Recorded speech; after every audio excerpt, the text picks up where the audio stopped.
How to recover Genshin Impact account. Hi everyone, welcome back to our channel. Today in this following video, I'll be showing you the ways to recover your Genshin Impact account. So in order to recover your Genshin Impact account, you just have to follow the steps. So first of all, you cannot do it from the app itself or from the application. You have to send an email, only then you'll be able to recover your account.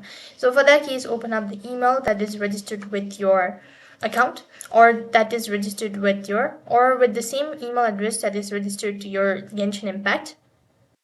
So while you're on this page, click the compose button. You have to type in the email address that is Genshin_cs@mihoyo.com and type in the information as recover account. As per the subject, you can go ahead and type in any of these information. I want my account to be recovered. After that, send the email and it's going to take a couple of hours or maybe a minute in order to get it back. So then you'll be receiving an email once again, and on the following email you'll be provided with all of the instruction on what you should be doing and what sort of steps you need in order to recover your account. So follow the prompt and accordingly you'll have successfully recovered your Genshin Impact account. That is all for this video. I hope the video was helpful.